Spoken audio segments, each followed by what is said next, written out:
RugbyRenegade.com, the #1 online strength and conditioning program for rugby. Are you ready to get bigger, stronger, fitter, and faster and dominate your opposition? Welcome to the Rugby Renegade Podcast, where we build machines. Hello and welcome to episode 14 of the Rugby Renegade Podcast. My name is Jamie Bain, and today there's a bit of a change of pace. Instead of just interviewing strength and conditioning coaches, we're going to be talking all things scrummaging with Peter Bracken, the Scrum Doctor. But before you have a listen to that, please pop over to iTunes, subscribe to us, and don't miss out on any more of our upcoming podcasts. Hi Peter, welcome to the Rugby Renegade Podcast. Thanks for taking the time to talk to us. Why don't we start by just talking about your playing career first off? Thanks, Jamie. Thanks for inviting me to the podcast. Delighted to have a chat. Well, I suppose I obviously I'm Irish, Jamie, and I started off playing as a young guy at 6 years of age with my local club, which was Tullamore Rugby Club, which would be a junior club, which would be quite a low-level club in the Midlands in Ireland. Obviously, I suppose I had a little bit of talent and moved through the ranks, played underage at Leinster. Then I got what now would be an academy position with the Munster squad, but in Ireland there was no academies back there. Then there was just a group of guys brought in to train against the senior team, and I was basically cannon fodder for a couple of years with Munster, and then eventually got my first contract with Connacht. Spent 4 years playing with Connacht in the Pro 12. Had some enjoyable years, and I got a call from Warren Gatland wondering would I be interested in joining the current Heineken Cup or European Cup holders Wasps. So I didn't have to think about that too long, so I ended up in Wasps for a couple of seasons, and ended up in Bristol for a short time. I covered injuries in Harlequins for a short time as well, and ended up playing a year in the Pro D2 in the south of France with Carcassonne. That's great. Obviously, masses of experience to pull from there from your own playing career. And then how did you, or what even made you want to develop into a scrummaging coach? Well, the main reason I went into it was after retiring, obviously there's the life after rugby situation and what do you do next. Coaching wasn't necessarily something I thought I'd ever do while I was playing, but I was lucky enough that throughout my rugby career I had kept studying, so I had a degree in engineering. So when the rugby finished, I went back working in the engineering field, but pretty much detested it, really didn't like it. Initially I thought it was because I was a little bit spoiled because I'd been a professional rugby player for 10 or 12 years, and I was now in a real job in reality, and that I was spoiled and I had to do a real job for a change. So give the engineering a year, but really wasn't enjoying it, didn't really have much love for it. So at the same time, I've always been asked to do scrum coaching, in particular around different clubs and schools, and I was doing that as a hobby, and I just decided, why not try and make that a viable business or a viable living. So I set up the Scrum Doctor, I suppose, about 3-4 years ago, and again it was more of a hobby to start with, but really in the last year or so I've really decided to crack on and really try and get around to as many clubs and schools as I can,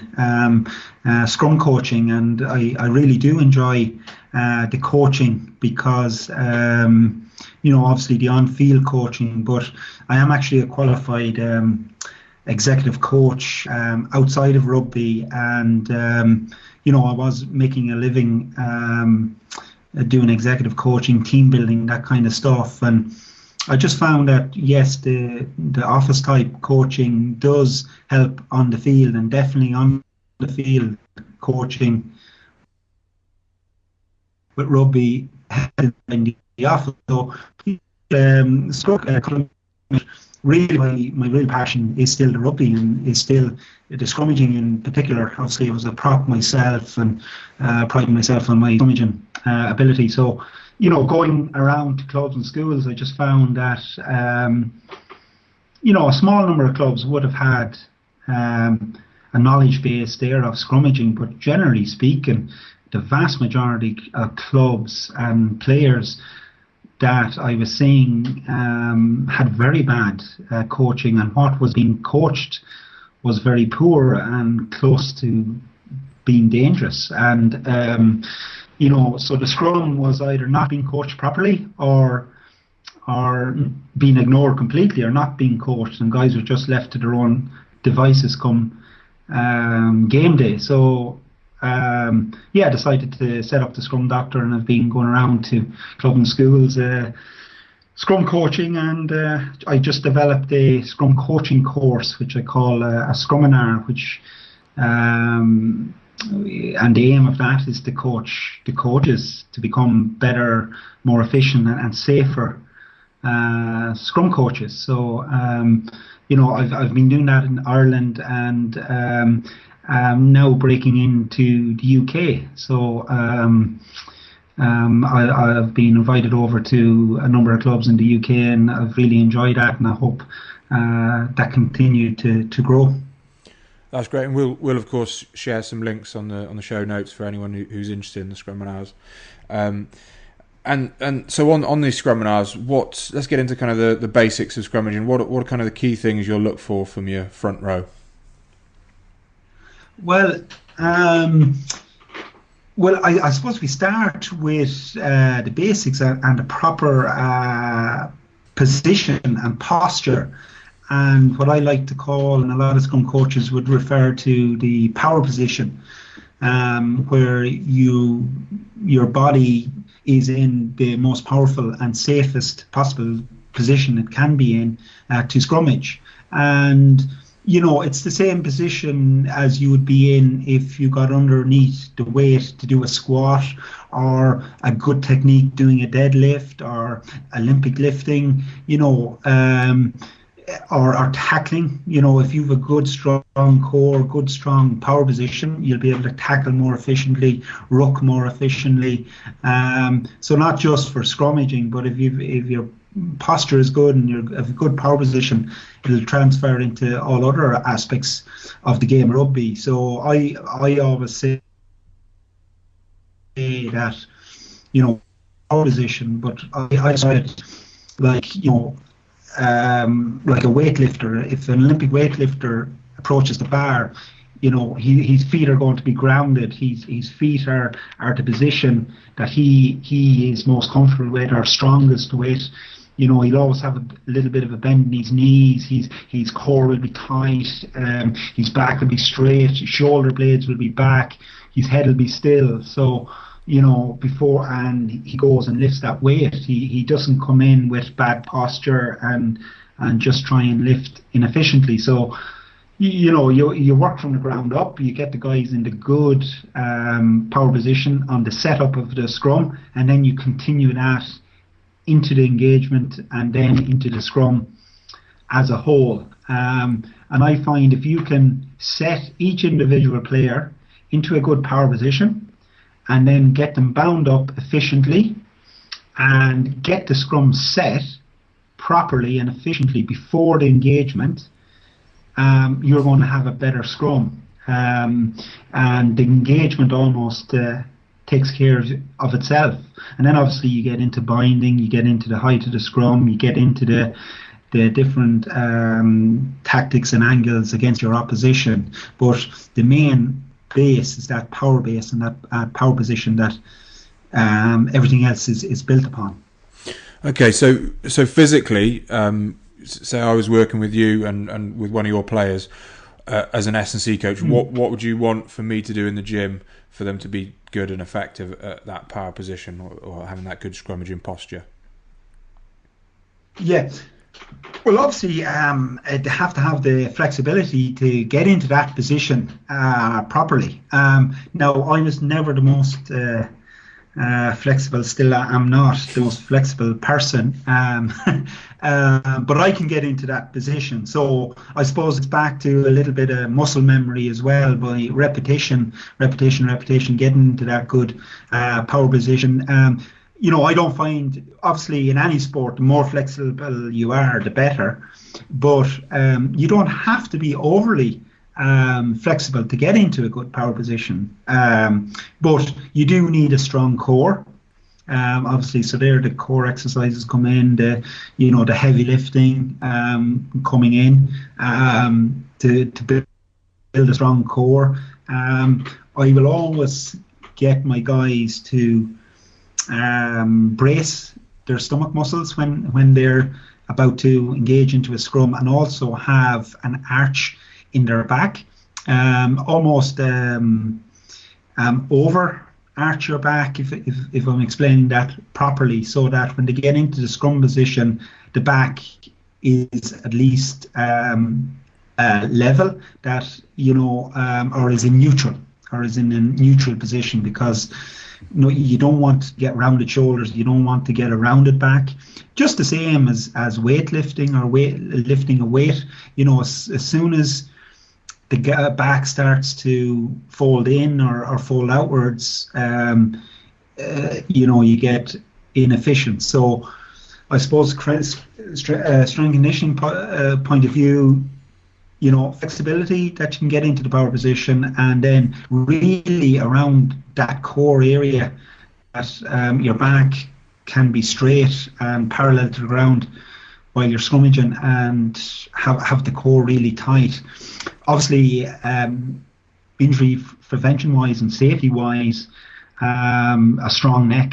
I think strong neck muscles are very, very important, and something when I played was ignored. I think we did lift a lot of weights. We did lift, do the Olympic weight lifts, the deadlifts and such, and you were working your trap muscles, which would have helped the neck. But I can see in the professional game anyway, there's a bit more emphasis on neck muscle exercises, whether it's the neck harness or kind of with a Swiss ball isometric type of neck exercises, just to really strengthen that neck. As the season goes on, I used to find that my collar size used to go up at least an inch from the start to the finish of the season, just from pure scrummaging, without necessarily doing extra work with the neck. But I actually took up MMA and wrestling after finishing playing, and the guys did a lot of neck work with that, and I definitely think that would have helped my game if I'd done a little bit more of that when I played rugby, because you are in the front row of the scrum, your neck is going to be under pressure, so you need a strong neck, and you definitely need a strong core. Yeah, definitely. I think a lot of the neck stuff is coming in, throughout all the positions now. They're seeing it's a good preventative for concussion and things like that. So it's obviously more emphasis on that. So moving on, or in terms of what you look for in an ideal scrummaging posture and sort of physicality, what would be some sort of players out there that some of our listeners might know of that you'd sort of pinpoint as world class at that?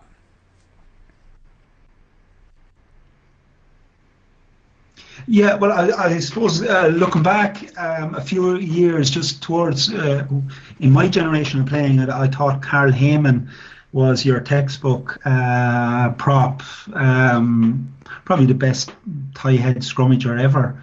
And just look back at his videos and you get the perfect position. He was a tall man. He was 6'5", I think. So there's no excuse for not being able to get low in a scrum. If Carl can do it, anyone can do it. Get the legs quite far back, but not overextended. Get the hips down and get that back parallel to the ground, so that all your momentum, all your power is going in one direction, and that's forward. So that none of it, that you're not scrummaging upwards, and a lot of the power is going up, which could lead to standing up in a scrum, and certainly not power going down into the ground, which can lead to collapsed scrums. So, the rule of thumb is the hips level with the shoulders, and that power is transmitted forward. As soon as the shoulders start to go below the hips, that's when things get dangerous, and that's where scrums start to collapse, because your core is not engaged anymore, and the angle of your scrum, you're just going towards the ground. When you go towards the ground, then you end up collapsing. So Carlwood, really, really good.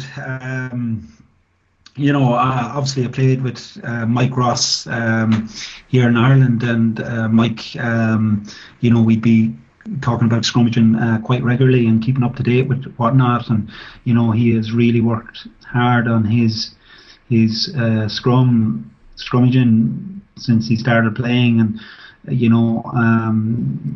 his body position I find is excellent. Again, it's that straight back and that parallel to the ground, so you're aiming to be as low as you can to the ground, but stay parallel. Mike, there's I think in the professional game, I cannot really think of a poor scrummager at the professional end of the game. I think most guys, front rowers, are getting that good technique. I suppose it's below that, I'd say the amateur level, that guys tend to see guys not quite as efficient, but that would be quite natural anyway, I think. Yeah. So we talked a little bit before about isometrics. Now, me as an S&C coach, I usually think of that as pausing at the bottom of a squat or something like that, but obviously in scrummaging there's a huge isometric emphasis. Why don't you talk a little bit about that and the scrummage machine that you've been involved with? Yes. Well, it's a scientific proven fact, that there has been university research done, and it is proven that in a scrum, you can hold more weight than you can push.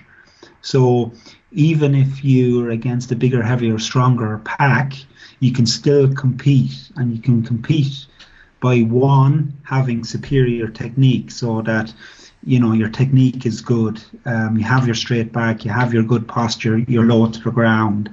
Okay, and the other thing you can do, even if the opposition have quite good technique as well, you can actually lock the scrum out, so that rather than trying to push a heavier, bigger, stronger pack, all you're doing is trying to hold their pressure, and hold that pressure for the entire length of the scrum. So if it's your ball, the ball comes in, rather than trying to push, you're actually just locking out and holding the opposition pressure. Get the ball to the back of the scrum and get it out of there. And that's what I would call an isometric type of hold. Obviously, the muscles are in that isometric contraction, that they're not trying to push the object, they're just trying to hold the opposition, and the ball is out. Now, you can see that at the higher level professional end of the game. Some teams just put the ball in and it's stuck in the middle, and they're just holding that pressure until the opposition gives, because eventually something will give. Even if both teams are even, the ball could stay in there for a minute, but eventually something will give. Someone will drop their hips, someone's hip angles will go out of line, and all of a sudden the opposition scrum starts to walk. So that I think is important to if you have a dominant scrum and you can hit, hold, and then start pushing and walking the opposition, great, that is brilliant. But if you are under pressure, you're better off holding that pressure and just getting the ball, getting a good strike, ball to the back and away.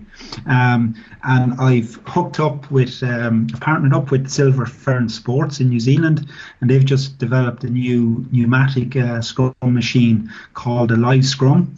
And we've called it the Live Scrum because that's exactly what it does. It replicates a live scrum environment. Now, there's nothing like live scrummaging. You learn the most by scrummaging live, absolutely, but there still is a place in every level of the game for a good quality scrum machine. So especially under the professional level, most amateur teams are not lucky enough to have 16 guys at training, 16 forwards to be able to have a full scrum against each other. So our live scrum machine, rather than the normal scrum machines that either just roll along the ground or slide along the ground, this is hooked into the ground and it pushes against you. So it's ran on pneumatic, it pushes against you, it can move you left and right to simulate an opposition scrum coming in at different angles. It will lead on the tight head side or the loose head side depending where the pressure is coming. So so whatever you're doing, the machine reacts to you, to what you're doing. So if you're stronger on the tight head side, the tight head side will start to lead. So then you can get onto your loose head side and get your guys to get the finger out and start pushing a little bit harder. So it really shows up the deficiencies in the scrum. But to help and to train the isometric hold, even in live scrummaging, it's not always possible. And you can't do it on the old sled or roller machines because they don't push against you. But we can crank up the pressure to higher than you can actually exert, and then you have to hold that pressure and hold it as long as you can. So we just find that a really good tool to really work the isometric hold. Yeah, definitely. Now, we've talked a bit about sort of scrummage over the years, and you mentioned that the engage has changed, obviously, because of the law changes. How do you see the law changes changing in the future?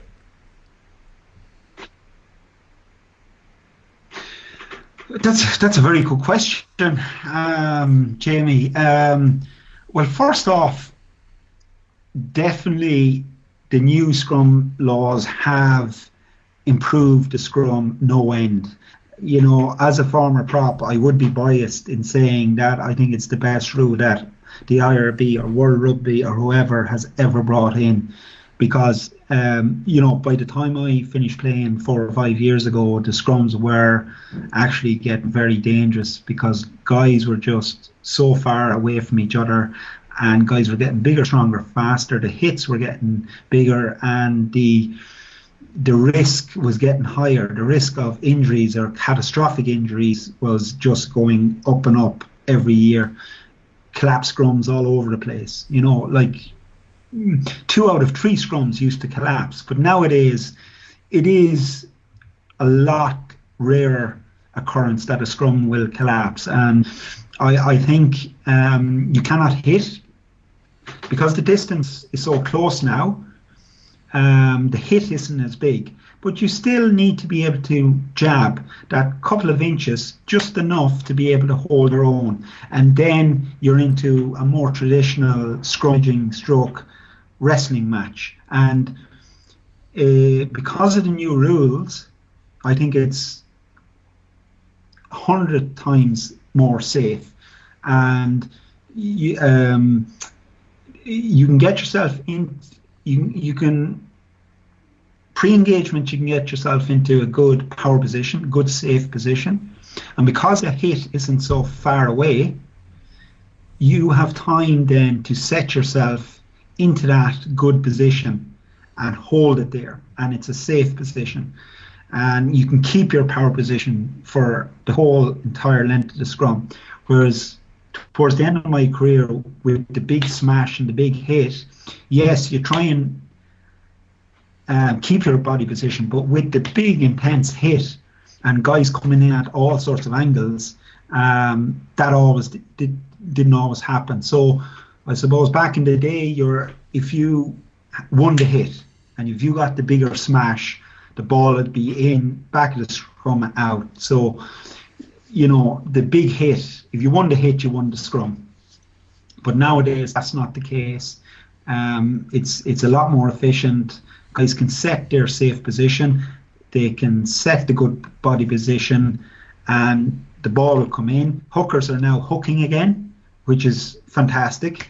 And then your options are open. You can get the ball to the back, to the 8. You can play off it straight away, or you can hold it in and try and get a secondary shove if you so wish. But yeah, I think just for safety alone, that rule has been brilliant, and for a spectacle as well. There's less clap scrums, so I think it's improved. How to improve it again?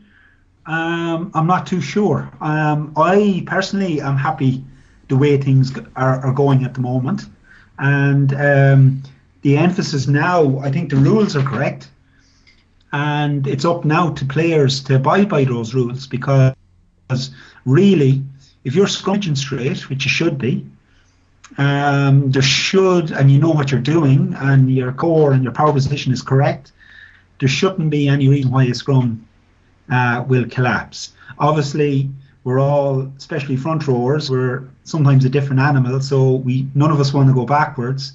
So maybe if you are under a little pressure, you may decide to go in at a different angle that you shouldn't be and try and survive. But if you have everything, proper coaching, proper scrummaging system, proper scrummaging process in place,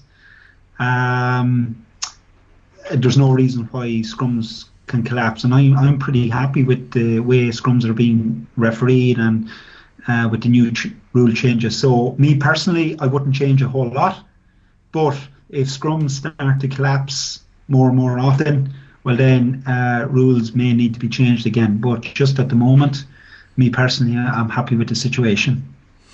Well, that's good. Now, Peter, we like to give our listeners some kind of take-home points, and just take, for example, we've got a young prop who wants to do some extra work on his scrummaging profile and posture, but he's on his own. Are there some basic drills he could do just on his own? Yeah.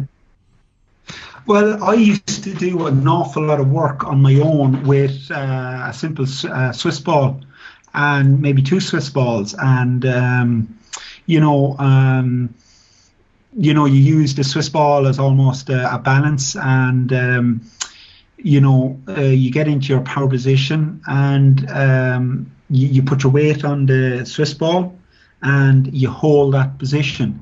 Then you move the Swiss ball under we'd say the right arm, so all of a sudden you've nothing supporting your left side, so that really works your core to keeping the good scrummage position on that side. Then you move the ball across, Swiss ball, to the other side, and it does the opposite. Simple things like bear crawls, I think they're very effective now. For a prop, you almost have to train in, we'd say, that type of bear position as much as you can. Like if you're doing a strength and conditioning session, or if you're doing maybe a fitness session, you're doing your shuttle runs or whatever. For a strength and conditioning coach, maybe get guys to do a bear crawl. If you're doing, a 20-second bear crawl is a tough shuttle,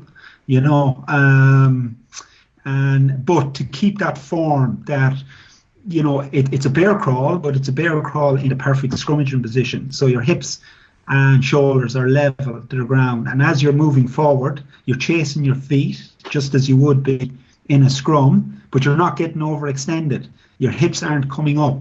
As you know yourself, Jamie, you guys start to get tired, they're doing a bear crawl, the hips will start to come up. Same as in a scrum. So I suppose as the coach, you have to really, emphasize the guys to keep those hips down and keeping that good scrummaging position. If you're on your own, obviously core exercises I think are massively important. Next exercises I've discussed already.